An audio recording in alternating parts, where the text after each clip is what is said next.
There are some tricky things to keep in mind. The wet forage sample is very wet and changes its moisture content very quickly. As soon as you have measured your spectrum with the NIR instrument, it is important to take it to the reference analysis as quick as possible. That means practically that you take the sample from the sample cup and you go and start the pre-drying process to get the dry matter analysis correctly, because that's where we have the big advantage with NIR.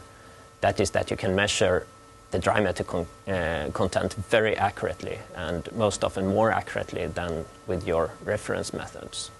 Another thing to think of, if we are now making calibration models on wet forage samples, we would most likely want to use them as close as possible to where you actually deal with your forage, and that is, for example, out at the farm. And then it is important to include variations that you don't have in your laboratory, like temperature differences, for example. It can vary a lot out on the farm, from below 0 to maybe up to 30-40 degrees Celsius. So you need to have some kind of temperature stabilization in your calibration models. And we have a concept that is called the rep file concept, which is very good for building, for example, temperature stabilization into the models. It can, though, be a little bit critical when working with high moisture samples, as the moisture content changes quickly. And the rep file concept builds on that you measure a sample under different conditions, but that the sample doesn't change anything else than the temperature, for example, if you make it on temperature. So maybe including samples of different temperatures into the model is another critical thing to think about.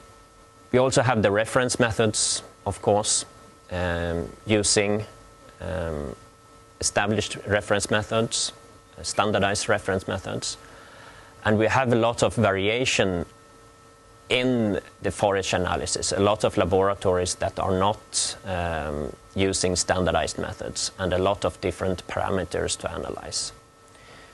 So when you make up your applications, you need to decide which are the parameters that we want to use, and make sure that we have a good reference laboratory building up the calibration models.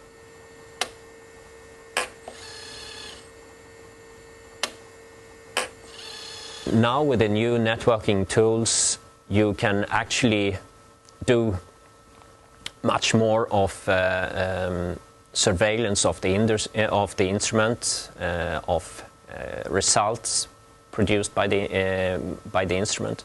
For example, if we are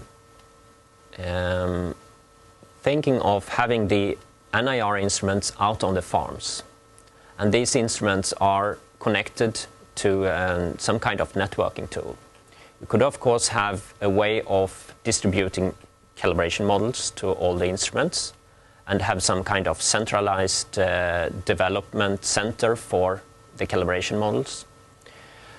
You could also have, for example, nutritionists having access to certain instruments and the results from certain instruments, which mean that they could take out the results from a particular farm, look on these results and make the calculations necessary for how the farmer should feed his cows, for example. So he doesn't really need to go out to the farm and measure with a portable NIR or anything like that.